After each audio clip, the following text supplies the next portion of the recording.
আল্লাহ পাক ডাক দিয়া বলেন, ও দুনিয়ার মানুষ শোনো, তোমাদের মধ্য থেকে যেই মানুষগুলো ওয়াল্লাযীনা জাহাদু ফিনা, যেই মানুষগুলো আমি আল্লাহকে পাওয়ার জন্য চেষ্টা করবা, যেই মানুষগুলো আমি আল্লাহকে পাওয়ার জন্য কষ্ট করবা, আমি আল্লাহ কই, আমি আল্লাহ কই, আমি আল্লাহ কই খুঁজতে শুরু করবা, ও দুনিয়ার মানুষ শুনে নাও, যেই মানুষগুলো আমাকে তালাশ করতে থাকবা, আমি আল্লাহ তাদেরকে হেদায়াত দান করে দিব।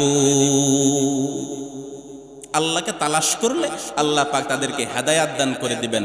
হযরতে সালমান ফারসি রাদিয়াল্লাহু তাআলা নবীজির একজন প্রিয় সাহাবী। হযরতে সালমান ফারসি রাদিয়াল্লাহু তাআলা আনহু ইরানে ছিল তার বাড়ি। কোথায়? ইরান। কোথায়? সৌদি আরব, কোথায় ইরান, অনেক দূরে। হযরতে সালমান ফারসি রাদিয়াল্লাহু তাআলা আনহু বলেন, আমার বাবা ছিল অত্যন্ত বিশাল বড় একজন ধনী মানুষ, পুরা একটা এলাকার নেতা, পুরা একটা এলাকার প্রধান ছিল আমার বাবা। টাকা পয়সার কমতি ছিল না, আমি ছিলাম তাদের একমাত্র সন্তান। সুবহানাল্লাহ। যেই বাবা মায়ের একটা মাত্র সন্তান, সন্তানের প্রতি বাবা মায়ের ভালোবাসা কম না বেশি? আরো জোরে বলেন। সালমান ফারসি রাদিয়াল্লাহু তাআলা আনহু বলেন, আমার বাবা আমাকে এত ভালোবাসতেন, এত ভালোবাসতেন, যেদিন আমি জন্মগ্রহণ করলাম ওই দিন থেকেই আমার বাবা আমাকে পাগলের মতো ভালোবাসতেন।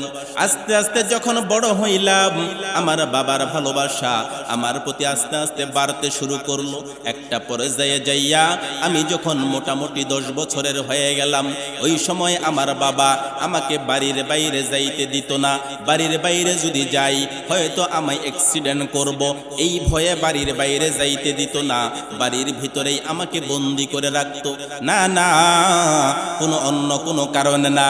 বাহিরে গেলে যদি কেউ সন্তানকে আঘাত করে, বাহিরে গেলে যদি সন্তান নদীর মধ্যে পড়ে যায়, বাহিরে গেলে যদি সন্তান অ্যাক্সিডেন্ট করে, এই ভয়ে ওই সালমান ফারসির বাবা সালমান ফারসিকে বাড়ির ভিতরে আটকাইয়া বন্দি করে রাখতো। বলতো, বাবারে তুমি বাড়ির বাহিরে যাইবা না। সালমান ফারসি বলেন, আমি বাড়ির ভিতরে সারা দিন কাটাইতাম, ভালো লাগতো না। ফলশ্রুতিতে আমার বাবা ছিলেন আগুনের পূজারী। কিসের পূজারী? আগুনের পূজা করত। সালমান ফারসি বলেন, আমি বাড়ির ভিতরে আগুন পূজার যেই ধর্মগ্রন্থ আছে ওই কিতাবটা বাড়িতে বসে বসে পড়তাম, খুব মনোযোগ দিয়ে পড়তাম। পড়তে পড়তে পড়তে পড়তে বইটার শুরু থেকে শেষ পর্যন্ত আমি সালমান ফারসি মুখস্থ করে ফেলেছি। ধর্মকর্ম খুব মনোযোগ দিয়ে করতাম, ধর্ম এত সুন্দর করে পালন করতাম, আগুনের পূজা করতাম, আগুনের পূজা করতাম। এই সুন্দর করে ধর্ম পালন করার কারণে আমার সুনাম চারিদিকে ছড়াইয়া গেল। চারিদিকে ছড়াইছে। ওই সালমান ফারসি নামের একটা ছেলে খুব সুন্দর করে পূজা করে, উপাসনা করে, চারিদিকে সুনাম ছড়াইয়া গেল। সুনাম ছড়ানোর পরে তাকে ওই আগুন পূজারীদের যে গির্জা, উপাসনার কেন্দ্র, ওই মন্দিরের প্রধান হিসেবে তাকে দায়িত্ব দেওয়া হয়েছে। টাকা পয়সার অভাব নাই, ধন দৌলতের অভাব নাই, সম্পদের অভাব নাই, খ্যাতির অভাব নাই, সুনামের অভাব নাই, সম্মানের অভাব নাই। একটা মন্দিরের প্রধান ছিল যে তার কাছে সব মানুষ এসে মাথা নত করে বসে থাকে। সালমান ফারসি বলেন, এভাবে দিন কাটাইতে লাগলাম। হঠাৎ করে একদিন আমার বাবা বলতেছেন, সালমান রে, আজকে তো আমি অসুস্থ, একটু শরীরটা খারাপ, আমার যেই জমা জমিগুলো আছে, ক্ষেতের ফসল লাগাইছি, একটু যাইয়া দেখো ফসলগুলো কেমন হয়েছে, দেখে আসো। সালমান ফারসি বলেন, এই প্রথম আমি আমার বাড়ি থেকে বাহিরে যাওয়ার পারমিশন পাইলাম। ওই ক্ষেতের দিকে যাইতে শুরু করেছি ফসল দেখার জন্য। যাওয়ার পথে মাঝখানে ছিল খ্রিস্টানদের একটা গির্জা। খ্রিস্টানদের গির্জা। ওই সময়ে খ্রিস্ট ধর্মই ছিল সত্য ধর্ম। ওই সময়ে খ্রিস্টানদের ধর্ম ছিল সত্য ধর্ম, আমাদের ইসলাম ধর্ম আসার আগে। সালমান ফারসি বলেন, খ্রিস্ট ধর্মের গির্জা দেখলাম, ওখানে তখন উপাসনা চলছিল, নামাজ পড়তেছিল তারা। আমি যাইয়া একটু উকি দিলাম, দেখলাম তারা খুব সুন্দরভাবে উপাসনা করতেছে। আমি গির্জার ভিতরে ঢুকে গেলাম। ওই ফসলের ক্ষেত দেখার আর কথা মনে নাই, ভিতরে ঢুকে গেছে। ঢোকার পরে তারা যে সুন্দর করে ইবাদত বন্দেগী করতেছে, আমার কাছে ভালো লাগলো। ইবাদত বন্দেগী শেষ করার পরে গির্জার যে প্রধান পাদ্রী, ইমাম সাহেব, তাকে জিগাইলাম যে আপনাদের যে ধর্ম পালন করেন এটা কি ধর্ম? তিনি বলতেছেন এটা হলো খ্রিস্ট ধর্ম। এটার উৎস কোথায়? বলে সিরিয়াত থেকে এই ধর্মের উৎপত্তি হয়েছে। ঈসা আলাইহিস সালামকে আল্লাহ পাক সিরিয়াতে পাঠাইছিলেন, যে সিরিয়াত থেকে এই ধর্ম এসেছে। সালমান ফার্সি বলেন, আপনাদের ধর্ম আমার কাছে ভালো লেগেছে, আপনাদের ধর্ম সম্পর্কে আমাকে জানাইয়া দেন। ওই গির্জার পাদ্রী ইমাম সাহেব সালমান ফার্সিকে খ্রিস্ট ধর্মের বিষয়ে জানাইলেন। সন্ধ্যা যখন হয়ে গেল, সালমান ফার্সি ওই গির্জার থেকে বের হয়ে বাড়িতে আসছেন। বাবা জিগাইতেছেন, সালমান রে, ক্ষেতের ফসলের কি অবস্থা দেখছো নি? সালমান ফার্সি বলতেছেন, বাবা গো, ক্ষেতের কাছে তো আমি যাইতে পারি নাই, ফসলটা আমি দেখতে পারি নাই। ও বাবা, ফসলে যাওয়ার আগেই আমি দেখলাম খ্রিস্টানদের একটা গির্জা, ওই গির্জার ভিতরে আমি ঢুকে গেলাম। তারা যেই পদ্ধতিতে নামাজ পড়লো, যেই পদ্ধতিতে উপাসনা করেছে, ও বাবা, আমাদের আগুন পূজার চাইতে খ্রিস্টান ধর্মটা ভালো লেগেছে। সালমান ফার্সির বাবা বলতেছেন, সর্বনাশ, তুমি করছো কি? তুমি প্রথম দেখছো তো, এই জন্য এটা ভালো লাগছে। এটা ওই ধর্ম অত ভালো না, আমাদের আগুন পূজার ধর্মটাই ভালো। সালমান ফার্সি বলছেন, বাবা, আগুন পূজার ধর্মের চাইতে ওইটা ভালো। যখন আস্তে আস্তে হইল, সালমান ফার্সি যখন জোর দিয়ে বলছেন না ওই ধর্মটাই ভালো, তখন সালমান ফার্সির বাবা সালমান ফার্সিকে পায়ের মধ্যে শিকল লাগাইয়া ঘরের মধ্যে বন্দি করে ফেলছেন। বলেন নাউজুবিল্লাহ। এবার সালমান ফার্সি বলেন, আমাকে আমার বাবা শিকল লাগাইছে, এত আদরের সন্তান আমি ছিলাম, আমাকে ছাড়া আমার বাবা কিছুই বুঝতো না। আমি সত্যের সন্ধান করতে যাইয়া হেদায়েতের সন্ধান করলাম, হেদায়েতের তালাশ করতে যাইয়া আমার আল্লাহ কই, আল্লাহকে খুঁজতে যাইয়া আজকে আমার পায়ের মধ্যে শিকল লেগে গেল। আমি কোনো ক্রমে ওই গির্জার পাদ্রীর কাছে একটা সংবাদ দিলাম, সিরিয়ার দিকে যদি কোনো কাফেলা যায়, কোনো দল যদি যায়, আমাকে একটু দয়া করে জানাবেন। কিছুদিনের ভিতরে এই সংবাদ আসলো, একদল মানুষ সিরিয়ার দিকে যাবে। সালমান ফার্সি বলেন, আমি কোনো ক্রমে খুব কষ্ট করে বাড়ির আরেকজনের সহযোগিতা নিয়ে পায়ের থেকে শিকলটা খুলে রাতের বেলা পালাইয়া ওই গির্জার ভিতরে যাইয়া হাজির। পরের দিন সকালবেলা কাফেলার সাথে সিরিয়ার দিকে রওনা করলাম। সিরিয়ার কাছে যাইয়া একটা গির্জায় যাইয়া আর একটা পাদ্রীর কাছে আমি আশ্রয় নিলাম। তাকে বললাম, আমি হেদায়েতের তালাশ করতেছি, আল্লাহর সন্ধান করতেছি, সত্য ধর্মের তালাশ করতেছি। ওই পাদ্রী বলল, ভাই রে, যেই ধর্মের তালাশ তুমি করতেছো ওই ধর্ম এখন তুমি পাইবা না। কিছুদিনের ভিতরেই মক্কার জমিনে একটা ইসলাম কায়েম হয়ে যাবে। মক্কার জমিনে আল্লাহ একজন নবী পাঠাইবেন, ওই নবী হবেন সত্য ধর্মের দিশারি। ভাই, তুমি তো এখন সত্য ধর্ম পাবা না, ঠিক আছে, আসছো যেহেতু থাকো কিছুদিন ওখানে রইলেন। তারপরে ওখান থেকে আরেক জায়গায় গেলেন, ওখান থেকে আরেক পাদ্রীর কাছে গেলেন, ওখান থেকে আরেক পাদ্রীর কাছে গেলেন। লাস্ট যেই খ্রিস্টান পাদ্রী ছিল ইমাম সাহেব, সে বলতেছে, ভাই, তুমি যেই নবীর সন্ধান করতেছো, হেদায়েতের সন্ধান করতেছো, সেই নবীর 3টা নিদর্শন আমি তোমাকে বলে দিই। কয়, কি নিদর্শন বলেন? একটা নিদর্শন হইল, 1 নাম্বার হলো মক্কার মধ্যে ওই নবীর জন্ম হবে। ওই নবী মক্কা থেকে যাইয়া এমন একটা জায়গায় হিজরত করবেন, যেই জায়গার পরিবেশ হবে সুন্দর, যেই জায়গার মধ্যে সুন্দর সুন্দর খেজুরের বাগান থাকবে, যেই জায়গা থাকবে শস্য শ্যামল ভূমি, ওই জায়গায় সেই নবীজি হিজরত করবেন। 2 নাম্বার বৈশিষ্ট্য হলো ওই নবীজি সদগার মাল খাবেন না। সদগার মাল, দানের মাল তিনি খাবেন না। হেদায়েতের হাদিয়ার মাল সামানা তিনি খাবেন। তাকে যদি তুমি দান করো সেটা তিনি খাবেন না, গ্রহণও করবেন না। যদি হাদিয়া দাও তাহলে সেটা তিনি গ্রহণ করবেন। 3 নাম্বার বৈশিষ্ট্য হলো ওই নবীজির পিঠের ভিতরে এখানে একটা মোহরে নবুয়তের সিল দেখতে পারবা, পিঠের ভিতরে একটা সুন্দর দাগ দেখতে পারবা। ওইটাই হলো নবীজির নবুয়তি হওয়ার প্রমাণ। এবারে সালমান ফার্সি বলেন, আমি তারপরে সেই নবীর সন্ধান করার জন্য মক্কার দিকে যখন রওনা করলাম, কিছু দূর যাওয়ার পর ডাকাত দলেরা আমাকে ধরে গ্রেফতার করে নিয়া মদিনার কাছে যাইয়া ইহুদিদের কাছে আমাকে বিক্রি করে দিল। ডাকাতেরা ধরে ইহুদিদের কাছে বিক্রি করে দিল, দাস বানায়া দিস। কিন্তু সালমান ফার্সি বলেন, তারপরেও আমার দিলের ভিতরে একটা শান্তি ছিল। কারণ কি জানোনি? আমি যেই এলাকায় গেলাম, ওই যে পাদ্রী বলেছেন যেই এলাকা হবে খেজুরের বাগান থাকবে বেশি, পরিবেশ হবে সুন্দর, শস্য শ্যামল পরিবেশ, আমি বুঝতে পারলাম এই মদিনাই হবে সেই নবীর আগমনের জায়গা। সুবহানাল্লাহ। আমি কৃতদাস, আমাকে বিক্রি করে দিয়েছে, তারপরেও মনের ভিতরে শান্তি ছিল যে আমি সঠিক জায়গায় আসছি, এমন একটা জায়গায় আসছি যেখানে আমি নবীর সন্ধান পাব। সালমান ফারসি বলেন, আমি ওই দিন ইহুদির গোলাম হইয়া কাজ শুরু করলাম, ইহুদির কাছে থাকতে শুরু করলাম, তার চাকর হয়ে গেলাম, যা বলে তাই আমি পালন করি। দিন যায়, মাস যায়, বছর পার হয়ে গেল, না না নবীর সন্ধান পাই না।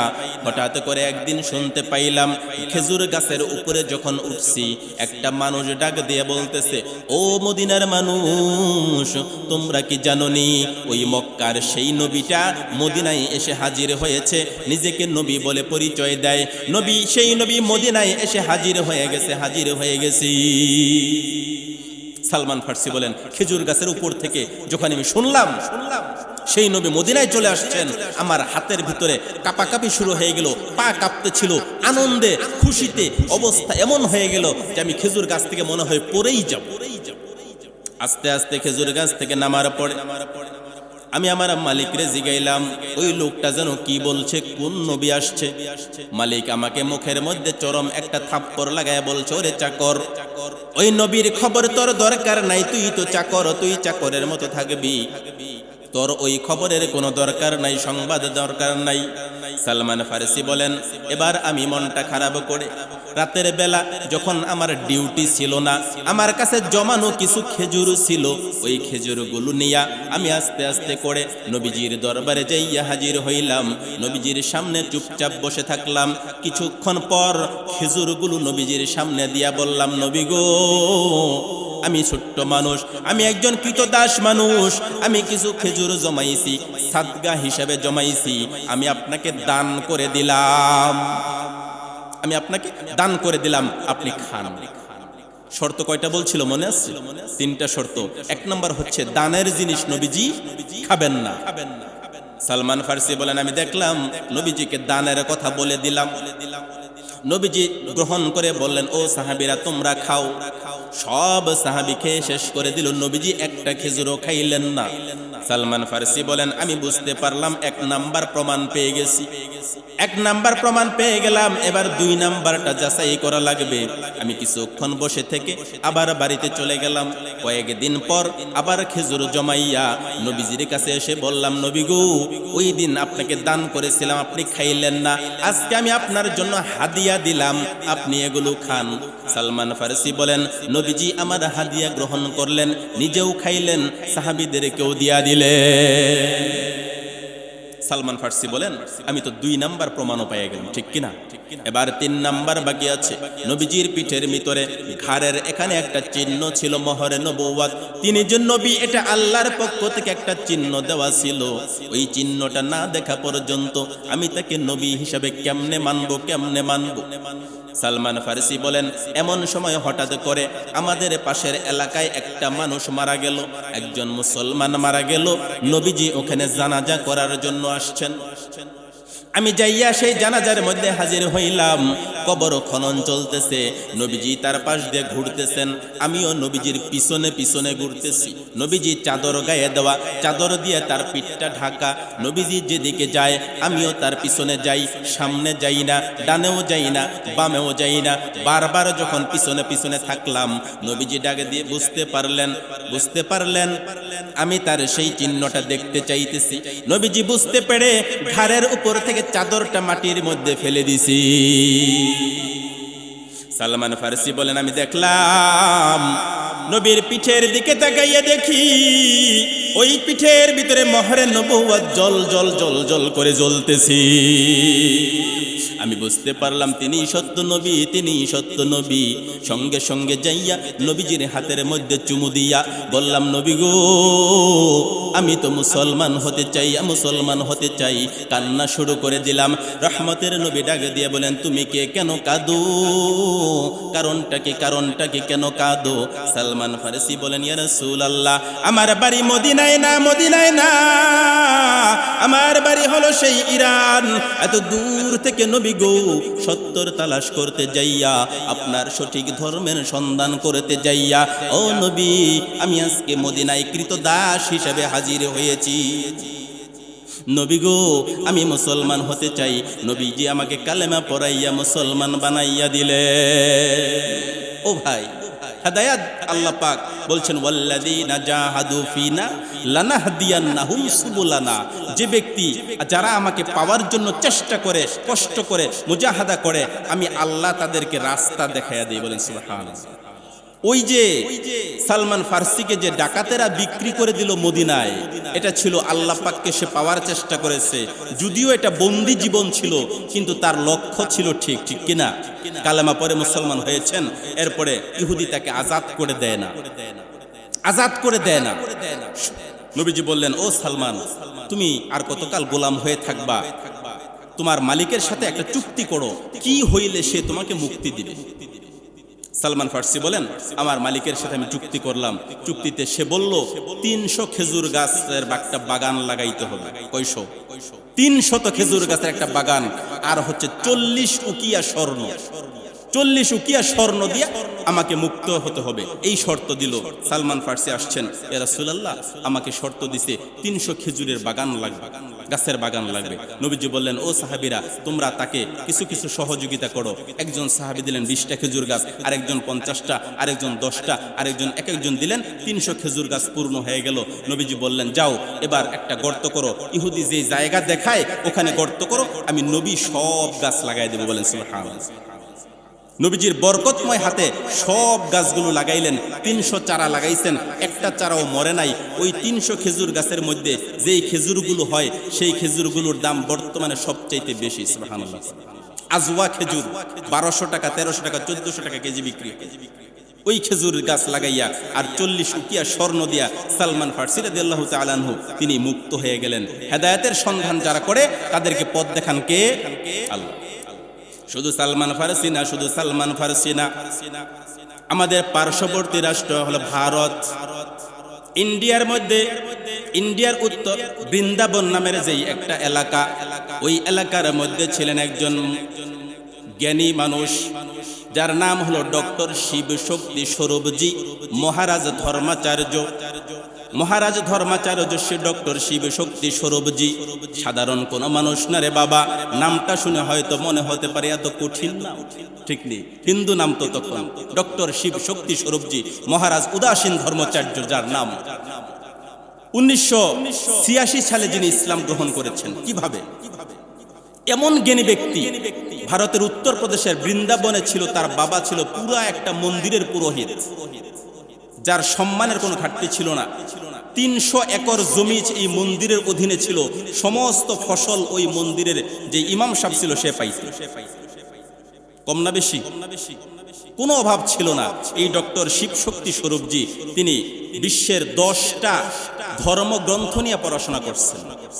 10টা ধর্মগ্রন্থ, কোরআন, বাইবেল, ত্রিপিটক, গীতা, বৌদ্ধ ধর্ম, যত ধর্মগ্রন্থ আছে 10টা ধর্মগ্রন্থ নিয়ে তিনি পড়াশোনা করেছেন। একটার সাথে আরেকটা তুলনা করে পড়াশোনা করেছেন, কোনটা ভালো। ইসলামের সাথে খ্রিস্ট ধর্ম মিলাইছেন, ইসলামের সাথে হিন্দু ধর্ম মিলাইছেন, হিন্দু ধর্মের সাথে ইহুদি ধর্ম মিলাইছেন। এভাবে তুলনা করে করে 10টা ধর্মগ্রন্থ নিয়ে পড়াশোনা করেছেন। আমরা তো মাশাআল্লাহ একটাই পড়তে পারি না, ঠিক কিনা?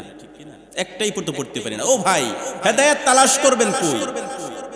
10টা ধর্মগ্রন্থ নিয়ে তুলনামূলক গবেষণা করে পড়াশোনা করেছেন। 12টা ভাষায় যিনি অনর্গল কথা বলতে পারতেন। কয়টা ভাষা? 12টা ভাষা। আমাদের তো বাংলা বলতেই দাঁত ভেঙে যায়, ঠিক কিনা? বাংলা বলতেই দাঁত ভাঙে। উনি 12টা ভাষায় অনর্গল কথা বলতে পারতেন। অক্সফোর্ড বিশ্ববিদ্যালয় থেকে তিনি এই 10টা ধর্মগ্রন্থের উপরে ডিগ্রি নিয়েছেন। 12টা ভাষার উপরে ডক্টরেট ডিগ্রি করেছেন। করার পরে রাতের বেলা আমি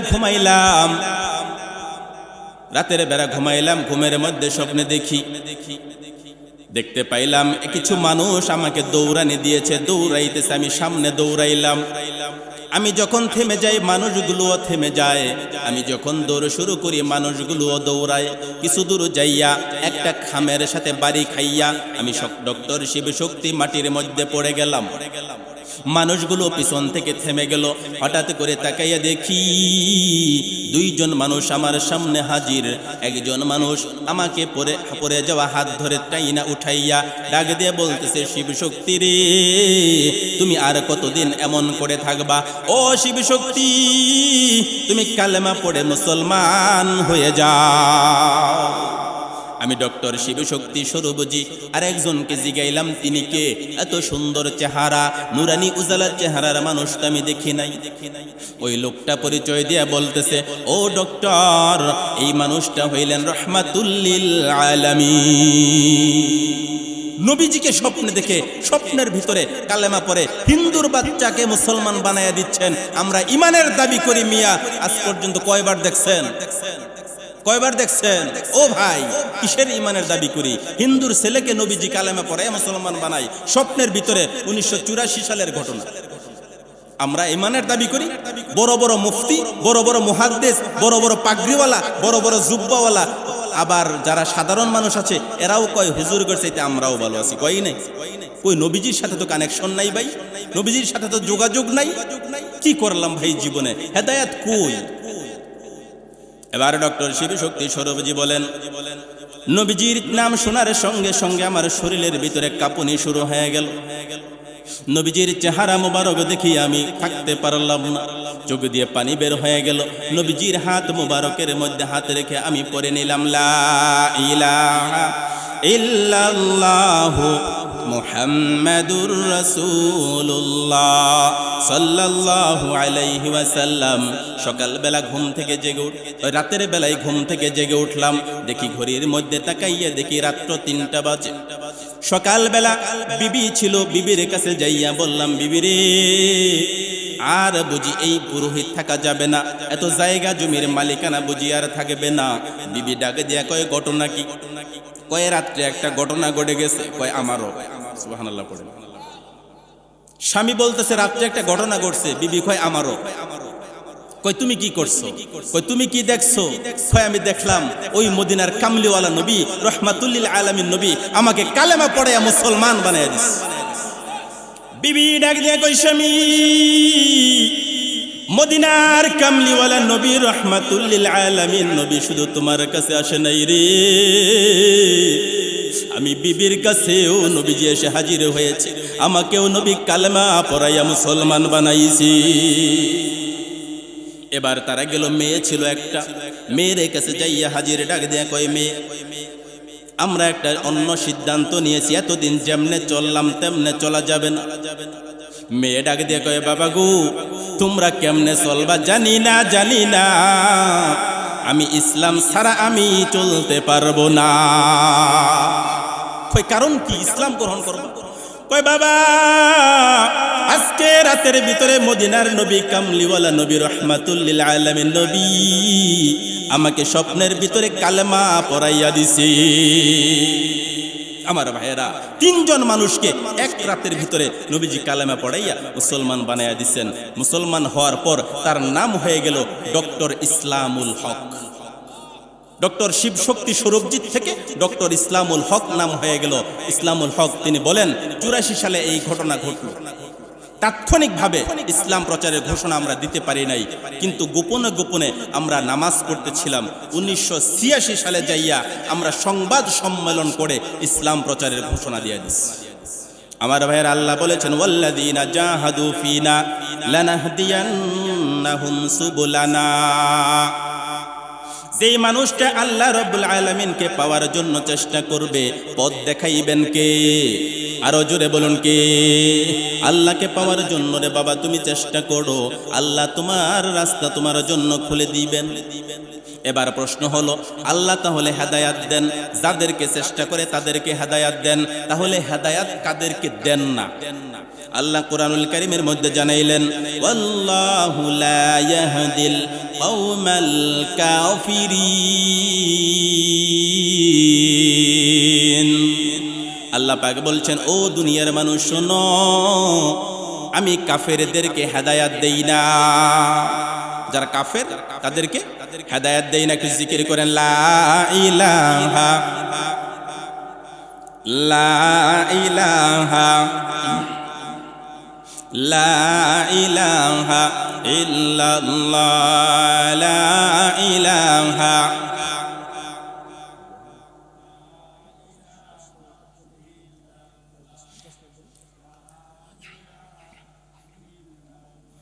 তুমি কাউরে বানাইলা খলিলুল্লাহ, কাউরে বানাইলা কালিমুল্লাহ, কাউরে বানাইলা খলিলুল্লাহ, তুমি কাউরে বানাইলা কালিমুল্লাহ। মোর নবীকে বানাইলা তুমি, মোর নবীকে বানাইলা তুমি, তোমার প্রিয় হাবিবুল্লাহ। লা ইলাহা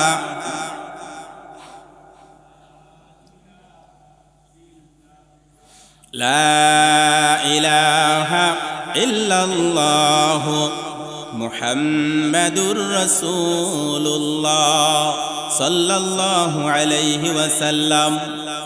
তাহলে আল্লাহ কাদেরকে হেদায়াত দেন না? এক নম্বরে হচ্ছে কাফির যারা আছে তাদেরকে আল্লাহ হেদায়াত দেন না। তো কাফিরদেরকে যদি হেদায়াত না দেন তাহলে তারা মুসলমান হয় কেমনে? প্রশ্ন জাগেনি? ওই কাফিরদেরকে আল্লাহ পাক হেদায়াত দেন না যাদের সম্মুখে ইসলামের বাণী তুলে ধরা হয়। তুলে ধরার পরেও তারা বুঝে, তারা সব বুঝে, তারপরেও তারা গাইরামি করে আরেক দিকে চলে যায়, তাদেরকে আল্লাহ পাক হেদায়াত দেন। কিন্তু যেই কাফিরদের সম্মুখে কোরআনের বাণী তুলে ধরা হয়, ইসলামের দাওয়াত তুলে ধরা হয়, তাদেরকে তুলে ধরার পর ওই মানুষগুলো যদি গাইরামি যদি না করে, মানুষগুলো যদি মুখ ফিরাইয়া না নেয়, বাণীগুলোকে অস্বীকার করে যদি না নেয়, চিন্তা যদি করে, আল্লাহ পাক তাদের ভিতরে আস্তে আস্তে দিনের বুঝ দান করে দেন। দুই নাম্বার হচ্ছে আল্লাহু লা ইয়াহদিল কওমাল যালিমিন।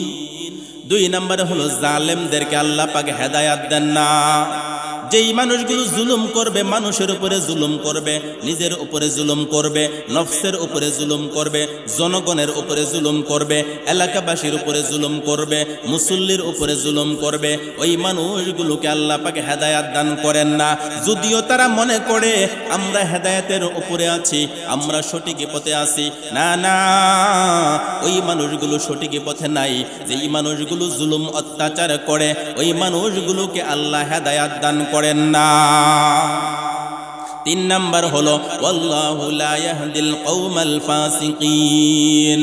যেই মানুষগুলো পাপাচারী, যেই মানুষগুলো বড় পাপাচারী, বারবার তাদেরকে ডাকা হয়, তারপরেও ইসলামের দিকে আসে না, তারপরেও ইসলামের দিকে আসে না, বারবার শুধু পাপ করতেই থাকে, একের পর এক পাপে লিপ্ত থাকে। আল্লাহ পাক ডাক দিয়া বলেন, ও দুনিয়ার মানুষ, যদি বারবার পাপের লিপ্ত হয়ে থাকো, তোমার জন্য আমি হেদায়াত নসিব করব না। বারবার পাপে লিপ্ত থাকবেন, হেদায়াত নসিব হবে না। একই পাপ বারবার করতে করতে করতে করতে আল্লাহ পাক তার পক্ষ থেকে জিম্মাদারি উঠিয়ে নেন, বলেন নাউজুবিল্লাহ। চার নাম্বার হলো ইন্নাল্লাহা লা ইয়াহদি মান হুয়া মুসরিফুন কাযযাব। আল্লাহ পাক ডাক দিয়ে বলেন, ও দুনিয়ার মানুষ, চার নম্বরে আমি ওই মানুষটাকে হেদায়াত দেই না যেই মানুষটা হলো সীমালঙ্ঘনকারী, মিথ্যাবাদী। সীমালঙ্ঘনকারী, মিথ্যাবাদী, মিথ্যাবাদী মানুষটাকে আমি কি দেই না? হেদায়াত দেই না। ভাই, সামনে কিন্তু একটা সিজন আসতেছে, মিথ্যার সিজন, ঠিক কিনা? হ্যাঁ, বুঝতে হবে ভাই। হেদায়েতের ওয়াজ শুনলেন, মিথ্যার সিজন কিন্তু সামনে। একজনে এক কাপ চা দিবে, জি হুজুর আপনার সাথে আছি, আর একজন একটা বান্ডিল দিবে, জি হুজুর ওয়েলকাম, আপনাকে স্বাগত। হ্যাঁ, এই মিথ্যার কাজ করেন না ভাই। আল্লাহ বলছেন ইন্নাল্লাহা লা ইয়াহদি মান হুয়া মুসরিফুন কাযযাব। সীমালঙ্ঘনকারী মিথ্যাবাদীকে আল্লাহ পাক হেদায়াত দান করেন। এবার হেদায়াত দেয় না এটাও পাইলাম, যাদেরকে দেন সেটাও পাইলাম। তো হেদায়াত যারা পাইছে তাদের কি লক্ষণ কি? তাদের কেমনে বুঝবো যে আমি হেদায়াত পাইছি, আর কেমনে বুঝবো যে আমি হেদায়াত পাই না? দরকার আছে নি? আল্লাহ রাব্বুল আলামিন কুরআনুল কারীমের মধ্যে জানাইলেন, হেদায়াত যে ইমানদারদেরকে আমি দান করে দেব তাদের এক নাম্বার বৈশিষ্ট্য হলো আল্লাযীনা ইযা আসাবাতহুম মুসিবাতুন ক্বালু ইন্না লিল্লাহি ওয়া ইন্না ইলাইহি রাজিউন।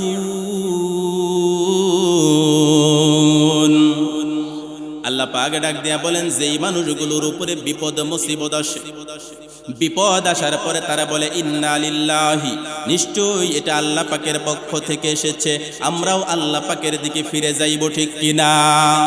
বিপদ মুসিবত যদি আসে রে বাবা, বিপদ আসার পরে যেই মানুষটা অধৈর্য হয় না, বিপদ আসার পরে যেই মানুষটা আল্লাহর প্রতি বিরক্ত হয় না, বিপদ আসার পরে যেই মানুষটা ধৈর্য ধারণ করে, আল্লাহ পাক ডাক দিয়া বলেন উলাইকা আলাইহিম সালাওয়াত, ওই মানুষগুলোর উপরে হলো শান্তি, মির রাব্বিহিম ওয়া রাহমা, তাদের রবের পক্ষ থেকে শান্তি, তাদের পক্ষের পক্ষ থেকে তাদের জন্য রহমত, ওয়া উলাইকা হুমুল মুহতাদুন, আর ওই মানুষগুলোই হলো হেদায়েত প্রাপ্ত। যেই মানুষগুলোর উপরে বিপদ আপদ মুসিবত আসবে, এরপরে ধৈর্য ধারণ করবে, ওই ধৈর্য ধারণ করে বলবে ইন্না লিল্লাহি ওয়া ইন্না ইলাইহি রাজিউন, এই কথা যারা বলবে তাদেরকে আল্লাহ পাক হেদায়েত প্রাপ্তের দল বলেছেন। তাহলে আমরা বিপদ আসলে এটা পড়ি না, মানুষ মরলে পড়ি। কথা বলেন, মানুষ মরলে এটা পড়ি। ও ভাই, মানুষ মারা গেলে এটা পড়ি কেন পড়ি? মানুষ মারা গেলে এটা কেন পড়ি বলেন তো? মানুষ মারা যাওয়ার মানে হচ্ছে এটা বিপদ, বিপদ আসলে আল্লাহ বলছেন বিপদ আসলে এটা পড়া লাগে। একটা মানুষ মারা গেল, এটা কি আমার আপনার জন্য বিপদ? তাই এটা পড়েন কেন? ও ভাই, এটা আমাদের জন্য চরম বিপদ। একটা মানুষ মারা গেছে, এটা আমাদের জন্য কি বিপদ? চরম বিপদ, সাধারণ কোনো বিপদ না। কারণ হচ্ছে ওই মানুষটা মারা গেছে, ওইটার জায়গায় তো আমিও থাকতে পারতাম, ঠিক কিনা? আমি থাকলে তো আমার ইবাদত বন্দি সব বন্ধ, জায়গার মধ্যে স্টপ। আল্লাহ পাক যে কোনো মুহূর্তে ওই বিপদ আমার উপরে দিতে পারেন, আপনার উপরে দিতে পারেন। এই জন্য আমরা আল্লাহর কাছে সারেন্ডার হয়ে যাই। আল্লাহ, আমরাই সব আপনার জন্য, আপনার কাছেই ফিরে যাব। সারেন্ডার হয়ে পড়ি ইন্না লিল্লাহি ওয়া ইন্না ইলাইহি রাজিউন। এটা সারেন্ডার হয়ে আল্লাহর কাছে এটা আমরা বলি, কিন্তু এটা অনুধাবনে হয় না, শুধু জবান থেকে বলি, ঠিক কিনা? শুধু জবান থেকে বলি। 2 নাম্বার বৈশিষ্ট্য আল্লাহ পাক বলেছেন হেদায়েত প্রাপ্ত লোকের লক্ষণগুলো কি হবে। হেদায়েত প্রাপ্ত লোকের লক্ষণ 2 নম্বরে আল্লাহ বললেন আল্লাযীনা আমানু ওয়া লাম ইয়ালবিসু ঈমানাহুম বিযুলম উলাইকা লাহুমুল আমনু ওয়া হুম মুহতাদুন।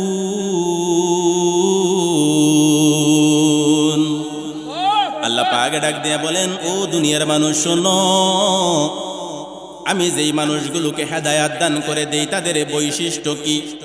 আল্লাযীনা আমানু ওয়া লাম ইয়ালবিসু ঈমানাহুম বিযুলমিন, যেই মানুষগুলো ঈমান আনয়ন করার পর তাদের ঈমানের সাথে শিরক মিশায় নাই, জুলুম তাদের সাথে মিশ্রণ করে নাই, ওই মানুষগুলো হয়ে গেল হেদায়াতের প্রাপ্ত দল। একটু জিকির করেন লা ইলাহা।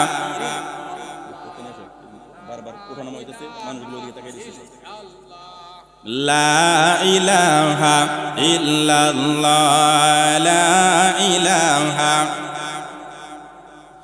লা ইলাহা ইল্লাল্লাহ, লা ইলাহা,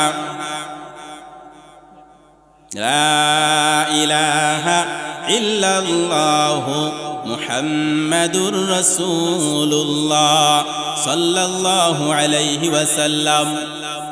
স্টেজে বারবার আসা যাওয়া করলে স্বাভাবিকভাবে শ্রোতাদের মনোযোগ ওদিকে চলে যাবে, ঠিক কিনা? স্বাভাবিকভাবেই চলে যাবে। আপনাদের মনোযোগ যখন ওদিকে চলে যাবে, আমিও যদি ঘুরে এরকম তাকায় থাকি, ভাই আপনাদের কেমন লাগবে? বলেন বলেন। আপনারা দেখতেছেন, আমিও ঘুরে ঘুরে দেখবো। এরকম আপনারা দেখলে আমার দেখার মন চায় না? আমারও তো দেখার মন চায়। এই কাজটা করবেন না। আজকের এখানে যারাই আসবে যাবে, এরকম হবেই। মেহমান আসবে, আমরা তাদেরকে দাওয়াত করেছি, তেনারা আসবেন, কিন্তু আপনারা সবগুলো যদি ওদিকে তাকায় থাকেন, তার মানে বোঝা যাচ্ছে যে আমার আলোচনা আপনাদের কানে ঢুকতেছে না, ঠিক কিনা? বলেন তো, মানুষ কি চোখে ঘুমায় না কানে ঘুমায়? বলেন তো, চোখে ঘুমায় না কানে ঘুমায়? চোখে ঘুমায় না, মানুষ কানে ঘুমায়। কিসে ঘুমায়? কানে ঘুমায়। আপনি চোখ বন্ধ করে যদি থাকেন, কান দিয়ে যদি ঠাস ঠাস ঠাস ঠাস আওয়াজ ঢুকে, ঘুম ধরবে? ঘুম ধরবে না। মানুষ মূলত কানে ঘুমায়, চোখে ঘুমায় না। তা আপনারা যদি সব ওই দিকে তাকায় থাকেন, আপনাদের কানও ওই দিকে, চোখও ওই দিকে, আমার দিকে তো কোনোটাই নেই। আলোচনা করে লাভ হবে কি? আল্লাহ মাফ করুন, বলেন আমিন। 3 নম্বরে আল্লাহ পাক হেদায়েত প্রাপ্ত যারা, তাদের সম্পর্কে আল্লাহ বলতেছেন, ইন্নামা ইয়ামুরু মাসাজিদাল্লাহি মান আমানা বিল্লাহ ওয়াল ইয়াউমিল আখির ওয়া আকামাস সালাতা ওয়া আতাজ যাকাহ ওয়া লাম ইয়াখশা ইল্লাল্লাহ ফাআসা উলাইকা আন ইয়াকুনু মিনাল মুহতাদিন। আল্লাহ পাক ডাক দিয়া বলেন, ও দুনিয়ার মানুষ শোনো, যেই মানুষগুলোকে আমি হেদায়াত দান করে দেই, ওই মানুষগুলোর 3 নাম্বার বৈশিষ্ট্য হলো, ওই মানুষগুলো মসজিদের রক্ষণাবেক্ষণ করবে, মসজিদের দেখাশোনা করবে, মসজিদের আবাদে মনোযোগী থাকবে। 3 নাম্বার বৈশিষ্ট্য হলো মসজিদ আবাদ করবে, মসজিদের রক্ষণাবেক্ষণ করবে। 4 নাম্বার বৈশিষ্ট্য হলো ওয়া কামাস সালাহ, নামাজ কায়েম করবে, ওয়া আতাজ যাকাহ, যাকাত দান করবে, ওয়া লাম ইয়াখশা ইল্লাল্লাহ, আল্লাহ ছাড়া কাউকে ভয় করবে না। এটা হলো হেদায়েত প্রাপ্তদের অন্যতম বৈশিষ্ট্য, আল্লাহ ছাড়া কাউকে ভয় করবে না। ও ভাই, আমাদের অবস্থা হচ্ছে এমন, আল্লাহ ছাড়া